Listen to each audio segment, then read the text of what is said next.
Hello students, आज हम session number 9 and session number 10 इस वीडियो में डिस्कस करने वाले हैं. So let's begin with session number 9. So in session number 9 हम मार्केटिंग ऑर्गेनाइजेशन स्ट्रक्चर के बारे में पढ़ने वाले हैं. The marketing organization structure refers to how a company organizes its marketing efforts to achieve its goal. It involves allocating responsibilities, defining roles, and setting up teams to handle different marketing functions efficiently. Marketing organization structure किसे कहते हैं? हर एक organisation का अपना एक structure होता है. कैसे वो अपने टीम्स बनाती है, कैसे वो रोल्स एंड रिस्पॉन्सिबिलिटीज़ लोगों को देती है, कैसे अथॉरिटीज़ होती है, flow of information, flow of power कैसे होगा, इसको हम मार्केटिंग स्ट्रक्चर्स कहते हैं. ऑर्गेनाइजेशन के अपने अपने स्ट्रक्चर्स होते हैं बेस्ड ऑन उनका साइज़ क्या है, उनका गोल क्या है, उनके ऑब्जेक्टिव्स, मिशन, विजन, इसके हिसाब से सबके अपने अपने डिफरेंट स्ट्रक्चर्स होते हैं. और वो स्ट्रक्चर्स किस चीज़ को ध्यान में रख के बनाए जाते हैं कि जिससे हमारा गोल्स अचीव हो. मेन तो हमारा हर चीज़ का टारगेट या एम यही होता है कि हमारा गोल अचीव होना चाहिए कंपनी का जो हमने बनाया हुआ है. सो फर्स्ट जो ऑर्गेनाइजेशन स्ट्रक्चर होता है that is your functional structure. यहाँ पे क्या होता है, हम जितने भी मार्केटिंग एक्टिविटीज़ है, जितने भी लोग हैं, उसको हम फंक्शंस या स्पेशलाइज्ड फंक्शन के बेसिस में डिवाइड करते हैं. जैसे कि सेल्स की एक टीम हो गई, मार्केट रिसर्च की एक टीम हो गई, फाइनेंस की एक टीम हो गई, ठीक है, HR की एक टीम हो गई. तो हम उनके फंक्शन से डिफरेंट फंक्शंस के डिफरेंट टीम्स में उसको डिवाइड करते पूरे ऑर्गेनाइजेशन को. ये बहुत सुटेबल है उन कंपनीज के लिए जिन कंपनी का साइज़ काफ़ी ज़्यादा बड़ा है, जिसमें बहुत मात्रा में लोग इन्वॉल्व हैं और साथ में जिनमें बहुत सारे रेंजेस ऑफ प्रोडक्ट भी है.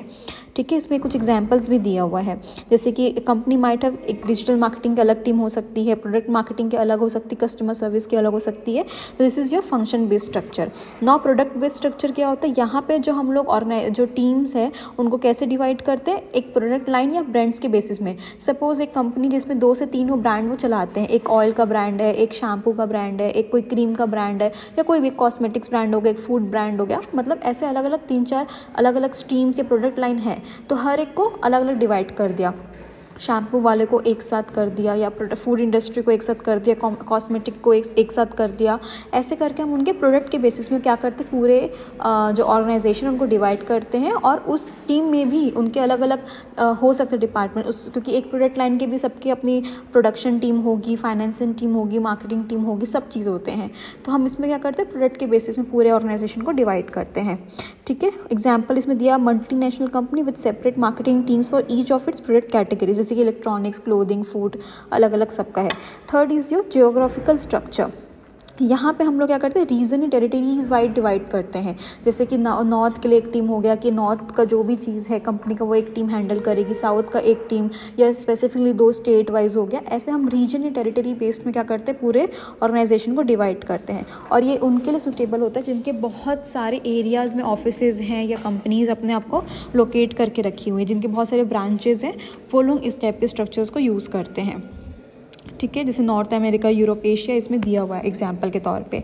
Last is your matrix structure. Matrix structure basically combination है financial and product based structures का, जहाँ पे दोनों ही बेसिस में कंबाइन करके जिसके फंक्शन वाइज भी और साथ ही प्रोडक्ट लाइन वाइज भी टीम को ऑर्गेनाइज किया जाता है. और ये क्या अलाउ करता है, ज़्यादा फ्लेक्सिबिलिटी अलाउ करता है, चेंजेस या जो भी हमारे ईजिली अडेप्ट कर लेते हैं कोई भी चेंजेस को या कोई भी परेशानी को, और कोलैबोरेशन को प्रमोट करता है. तो बेसिकली ये कॉम्बिनेशन है किसका, functional and product line based marketing का. सो इसमें एग्जांपल लिखा हुआ है, a marketing team might have specialist in product marketing and digital marketing who work together across multiple product line. जिनके स्पेशलाइजेशन में भी हो सकती है प्रोडक्ट मार्केटिंग में, डिजिटल मार्केटिंग, 2 अलग अलग फील्ड्स है, फंक्शनल फील्ड्स है, लेकिन दोनों क्या कर रहे हैं, वर्क टुगेदर कर रही है. दोनों टीम एक साथ काम कर रही है, किसके लिए, अलग अलग प्रोडक्ट लाइन्स के लिए. ठीक है, तो एक काइंड ऑफ कॉम्बिनेशन है. Next topic is your marketing control.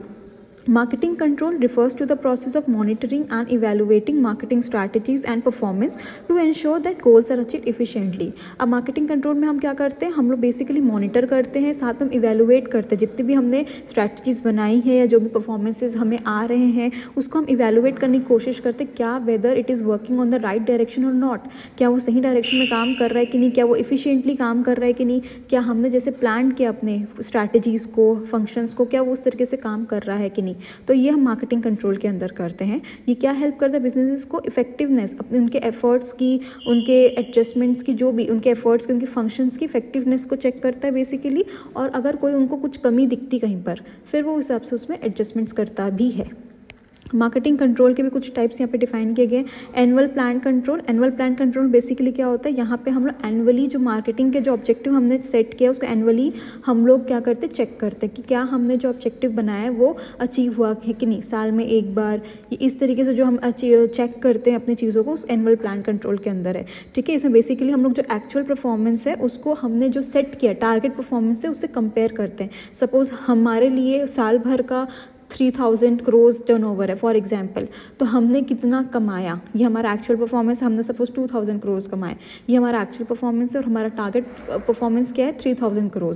तो हम अपने एक्चुअल को टारगेट से कंपेयर करते हैं और अगर हमने अचीव किया जितना हमने सेट किया तो इट्स वेल एंड गुड, और अगर हमने नहीं किया उसको तो हम फिर उसके अकॉर्डिंगली नेसेसरी एक्शंस भी लेते हैं। प्रॉफिटेबिलिटी कंट्रोल, यहाँ पे हम प्रॉफिट्स को देखते हैं, हमने कुछ प्रॉफिट मार्जिन भी सेट किया होगा अपना, प्रॉफिट को कंपेयर करते हैं, हमें कितना प्रॉफिट कमा रहे हैं, हमने कितना सोचा है।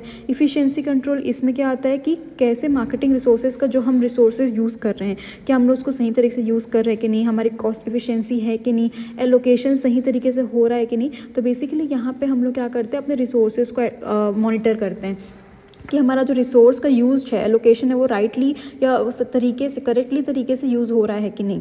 और last is your strategic control, evaluate whether marketing strategies align with the company long term objectives. यहाँ पे हम लोग ये देखते हैं कि हमारे जो स्ट्रैटेजीज हमने बनाया हुआ है क्या वो कंपनी के जो लॉन्ग टर्म ऑब्जेक्टिव्स है, लॉन्ग टर्म जो एम्स है उसको वो साथ दे रहा है कि नहीं, उससे वो कंबाइन हो रहा है कि नहीं। ये चीज़ को हम लोग क्या करते हैं, यहाँ पे अलाइन हो रहा है कि नहीं, ये चेक करने की कोशिश करते हैं। ठीक है, तो ये जो 4 तरीके के आपके मार्केटिंग कंट्रोल्स हो गए। Next session number 10, this is your last session इस पूरे सब्जेक्ट का। सो इसमें हम पढ़ने वाले हैं emerging trends and issues in marketing. Marketing में आए दिन आप भी देख रहे हैं कि इमर्जिंग ट्रेंड्स एंड इश्यूज़ का मतलब क्या होता है, क्या क्या नए नए ट्रेंड्स आ रहे हैं अभी आज के ज़माने में, और साथ ही नए नए ट्रेंड्स के साथ ही नए नए इश्यूज़ भी क्या क्या जनरेट हो रहे हैं जो लोगों के द्वारा या कंपनीज फेस कर रही हैं। तो पहला जो हम इसमें करीबन 5 टॉपिक डिस्कस करने वाले, consumerism, social marketing, online marketing, digital marketing and green marketing, 4-5 concepts हैं जो हम इमर्जिंग ट्रेंड्स एंड इश्यूज़ में डिस्कस करने वाले हैं। First is your consumerism. Consumerism refers to the social movement that advocates for the right of consumer and emphasize ethical practices in the marketplace.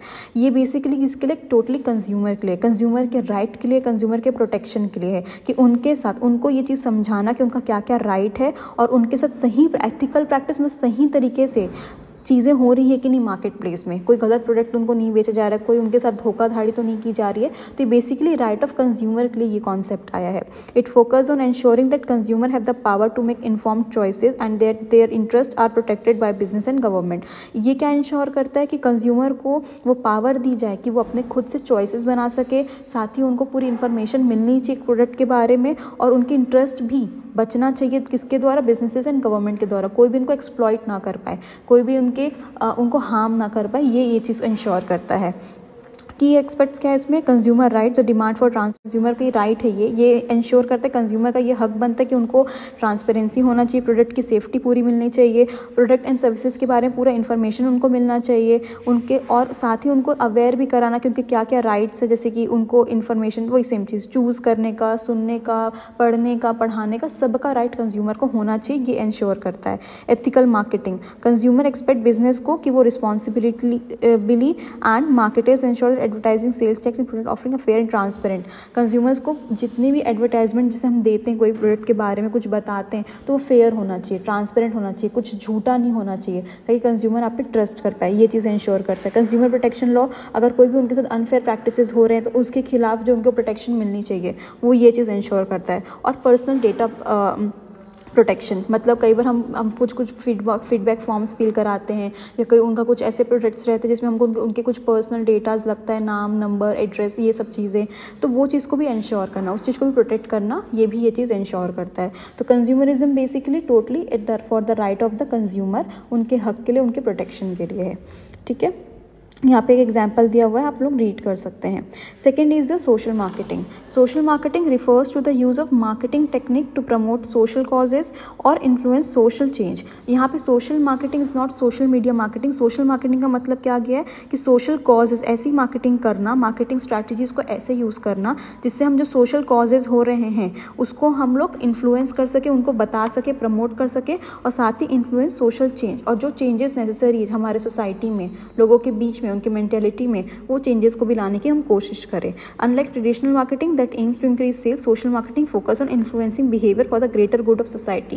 जैसे traditional marketing का main aim क्या होता था कि सिर्फ सामान बेचना, गुड्स को बेचना, लेकिन सोशल मार्केटिंग जब अभी इंट्रोड्यूस हुआ है तो उसका क्या एम है कि अच्छी सोसाइटी के लिए चीज़ों को इन्वॉल्व करना, इन्फ्लुएंस करना लोगों के बिहेवियर को, ताकि हम एक अच्छी सोसाइटी बना सके, हमारे आज के लिए भी, हमारे फ्यूचर जनरेशन के लिए भी। तो की एस्पेक्ट्स क्या क्या है इसमें? Cause related marketing, business partners with social cause to increase awareness and create a positive social impact. Marketers use advertising, promotion and events to promote issues like health, environment, education. मतलब ऐसी तरीके से marketing करना जिसमें आपके health के बारे में आप अवेयर कर रहे हैं, इन्वायरमेंट के बारे में, इन्वायरमेंट प्रोटेक्शन के बारे में आप बता रहे हैं, एजुकेशन को प्रमोट कर रहे हैं, तो इस तरीके सोशल कॉजेज़ को इम्प्रूव करने की कोशिश कर रहे हैं। ठीक है। Public awareness campaigns, non profit या government agencies use social marketing to change behaviour such as reducing smoking, promoting exercise और इंक्रीजिंग वैक्सीनेशन रेट्स। यहाँ पे health related in public awareness campaign हम लोग प्रमोट करते हैं, मतलब नॉन प्रॉफिट, जहाँ पे पैसे गवर्नमेंट इंट्रोड्यूस करता है, ऐसी बहुत सारी सोशल मार्केटिंग को यूज़ करके ताकि हम लोगों को स्मोकिंग के बारे में बता सके, उनको एक्सरसाइज के लिए और प्रमोट कर सके, उनका जो वैक्सीनेशन रेट है जो नीडेड रहता है, लोगों को टाइमली नीडेड वैक्सीनेशन रहते हैं, उसके बारे में कुछ एग्जांपल्स दिए हुए। तो उनके ऐसे चीज़ों को प्रमोट करना जो उनको अच्छा, उनके अंदर चेंज लेकर के आए। And third is a social corporate social responsibility. बहुत सारे जो ब्रांड्स हैं वो सोशल मार्केटिंग में एंगेज है ताकि वो अपना CSR, कॉर्पोरेट सोशल रिस्पॉन्सिबिलिटी को बहुत स्ट्रॉन्ग कर सके। ये बेसिकली क्या होता है, यहाँ पर जो कंपनीज़ है ये अपने कुछ प्रॉफिट का, बोल सकते हैं कुछ प्रॉफिट का पार्ट या अपना कुछ मार्जिन क्या करती है, सोसाइटी को कॉन्ट्रीब्यूट करती है। ठीक है, उनकी सोसाइटी के लिए कुछ अच्छा करने को, जैसे कि बहुत सारी कंपनीज़ क्या करती है कि कुछ गार्डन्स खोल देती है लोगों के लिए, बच्चों के लिए स्कूल्स खोल देती है, ठीक है, प्लांटेशंस करती है। तो ये सोशल कॉर्पोरेट रिस्पॉन्सिबिलिटी क्या होता है यहाँ पे, कॉर्पोरेट सोशल रिस्पॉन्सिबिलिटी, जहाँ पे कंपनी अपनी प्रॉफिट का कुछ मार्जिन कॉन्ट्रीब्यूट करती है सोसाइटी के लिए। तो ये सोशल मार्केटिंग का पार्ट हो गया। थर्ड जो आपका आता है that is your online marketing. तो ऑनलाइन मार्केटिंग क्या इन्वॉल्व करता है, प्रोडक्ट एंड सर्विसेज को इंटरनेट के थ्रू बेचना। ऑनलाइन मार्केटिंग क्या होता है, प्रोडक्ट एंड सर्विसेज को इंटरनेट के थ्रू बेचना। It leverages various online platform and tools to reach and engage with consumers. इसके लिए बहुत सारे प्लेटफॉर्म का यूज़ करता है ताकि वो कंज्यूमर तक पहुंच सके और उनको एंगेज कर सके। जैसे कि आपका सोशल मीडिया यूज़ करता है, ईमेल यूज़ करता है, search engine optimisation, affiliate marketing. Social media marketing तो आप इजीली समझ गए कि इंस्टाग्राम, फेसबुक, यूट्यूब ऐसे प्लेटफॉर्म्स का यूज़ करके वो मार्केटिंग करता है। ईमेल मार्केटिंग में वही आपको वो ईमेल्स भेजता है, उसके थ्रू आपको प्रमोशन करता है। Third is your search engine optimisation. इसका मतलब क्या होता है, जब भी आप कुछ चीज़ गूगल में सर्च करते हो कि ये सूटकेस चाहिए, सपोज ये शूज़ चाहिए, ये कुछ क्लोथिंग का चाहिए, कहाँ से, तो जो आपको वेबसाइट्स दिखाता है that is your search engine optimisation. ठीक है, जो आपको हायर रैंक दिखाता पहले उसको क्लिक करते, it is your search engine optimisation. And affiliate marketing basically क्या होता है, यहाँ पे ये भी it's a part of social media marketing, जहाँ पे जो आपका, जैसे सपोज मैं एक मैन्युफैक्चरर हूँ या मैं एक कंपनी हूँ, मुझे अपना प्रोडक्ट बेचना है, तो मैं ऐसे वेरियस प्लेटफॉर्म्स का यूज़ करती हूँ। इंस्टाग्राम में अपना ऐड शो करती हूँ या यूट्यूब में अपना ऐड शो करती हूँ। उनकी हेल्प से क्या करती हूँ, मैं कस्टमर तक पहुँचने की कोशिश करती हूँ। और जब कोई भी मेरा कस्टमर उस ऐड में क्लिक करता है, चाहे आप इंस्टाग्राम के एड्स में क्लिक करो, चाहे आप यूट्यूब के एड्स में क्लिक करो, कहीं पर भी, तब मुझे वो एक स्मॉल अमाउंट ऑफ फी उसको पे करना पड़ता है। किसको, इंस्टाग्राम को या यूट्यूब को। This is your affiliate marketing. ठीक है, यहाँ पे अमेजोन का एग्जांपल देके, Amazon use personalised email marketing to recommend products based on past purchases. Amazon email marketing का यूज़ करता है, उन कस्टमर पुराना क्या परचेजिंग पैटर्न है उसको सोच करके, उसको ध्यान में रख के क्या करता है, वो ईमेल करता है अपने कस्टमर्स को, बताता अगर उसका कुछ डिस्काउंट्स आए, कुछ ऑफरिंग्स आई है। और जैसे नाइकी यूज़ इंस्टाग्राम यूज़ करता है, एंगेज विद फिटनेस एंथुजियास्टिक्स। ठीक है, ये आपके कुछ सोशल मीडिया मार्केटिंग के एग्जाम्पल्स हो गए। Next is your digital marketing. Digital marketing is a broad term and encompasses all marketing effort that use digital channels, including online marketing but also extending to mobile apps, digital billboards and other digital media. Digital marketing एक काफ़ी बड़ा बोल सकते हैं word है, जिसके अंदर आपकी online marketing, social media marketing सभी आती है, लेकिन साथ ही इसमें और मोबाइल ऐप्स में भी हम बहुत ज़्यादा मार्केटिंग का यूज़ होता है। बिलबोर्ड्स, जो डिजिटल बिलबोर्ड्स आप देखते होंगे जगह जगह लगे रहते हैं, ठीक है। अदर डिजिटल मीडिया वो भी इसमें इन्वॉल्व रहता है। की एक्सपर्ट्स इसमें हम लोग कंटेंट मार्केटिंग रहता है, हम कंटेंट्स जो डालते हैं अलग अलग प्लेटफॉर्म्स में, जैसे व्लॉग्स हो गया, वीडियोस हो गया, पॉडकास्ट हो गया, जिसमें हम एजुकेट करते हैं अपने कस्टमर्स को about our product and services को। पेपर क्लिक एडवर्टीजिंग ये भी वही चीज़ है कि अभी आप कुछ भी देखते हो, आपका एडवर्टीजमेंट अचानक से शो हो जाता है, फिर अगर आप उस एडवर्टीजमेंट में क्लिक करते हो तो उसमें क्या होता है, एक मनी जनरेट करता है कौन, जिसने एडवर्टीजमेंट शो किया आपको, ठीक है। मोबाइल मार्केटिंग, यहाँ पे मोबाइल ऐसे हम लोगों ने ऐप भी इंट्रोड्यूस किया है, ऐसे हमने कैंपेन्स बना रखा है जिसमें SMS कैंपेन्स हो गया। आजकल हर चीज़ को मोबाइल फ्रेंडली बनाया जा रहा है, क्योंकि मोस्ट ऑफ द जो यूजर्स है किस में, मोबाइल फ़ोन्स में। तो हर चीज़ जो भी हम प्लेटफॉर्म्स बना रहे हैं, जो भी हम वेबसाइट्स बना रहे हैं, वो मोबाइल फ्रेंडली बनाया जा रहा है, ठीक है। That is your mobile marketing. Influencer marketing वही, जहाँ पे हम लोग फिल्म स्टार्स का जो इन्फ्लुएंसर्स हम जिसको कहते हैं सोशल मीडिया इन्फ्लुएंसर्स, इनको यूज़ करके हम क्या कर रहे हैं, मार्केटिंग करने की कोशिश कर रहे हैं। And data analytics and artificial intelligence, ये आपका डिजिटल मार्केटिंग का हो गया, ठीक है। And last is your green marketing. As the name suggest, green marketing किस में फोकस करता है कि हम ऐसे प्रोडक्ट और सर्विसेज बनाएं जो कि इन्वायरमेंटल फ्रेंडली हो, जिसको इन्वायरमेंट को भी बेनिफिट मिले और आपको बेनिफिट मिले। ऐसे कोई भी प्रोडक्ट एंड सर्विसेज नहीं बनाना जिससे इन्वायरमेंट को हार्म हो, ठीक है। कंज्यूमर, क्योंकि आजकल कंज्यूमर भी बहुत ज़्यादा कंसर्न दिखा रहा है, आजकल लोगों का भी आइडिया, आजकल लोगों की भी सोच शिफ्ट हो रही किसकी तरफ, इन्वायरमेंटल फ्रेंडली की तरफ। कहते हैं एनिमल फ्री प्रोडक्ट्स चाहिए, इन्वायरमेंटल फ्रेंडली प्रोडक्ट्स चाहिए। ऐसे कोई भी प्रोडक्ट नहीं चाहिए जिसमें किसी की जान जाए या हमारे एनवायरनमेंट को नुकसान हो, क्योंकि सबको अब इसकी इंपॉर्टेंस समझ में आ रही है। That is your green marketing. तो इसके की एक्सपर्ट्स के सस्टेनेबिलिटी, मतलब जो भी हम प्रोडक्ट्स और सर्विसेज या ऑपरेशंस हम यूज़ करें वो सस्टेनेबल होना चाहिए। रिन्यूएबल एनर्जी का यूज़ करना चाहिए, कम ऐसा कार्बन एनर्जी रिलीज़ करना जिससे मार्केट को या एनवायरनमेंट को खराबी हो, और रिसाइकलेबल प्रोडक्ट्स को हमें यूज़ करना चाहिए। इको फ्रेंडली प्रोडक्ट्स बनाओ, ट्रांसपेरेंसी रखो अपनी सोर्सिंग को लेकर के, और ग्रीन सर्टिफिकेट, कुछ सर्टिफिकेट्स भी होती है जो लेबल्स या लोगो बोलते हैं, जिससे ये बताता है कि ये आपका जो प्रोडक्ट है वो एनवायरनमेंट फ्रेंडली है। So this is your types of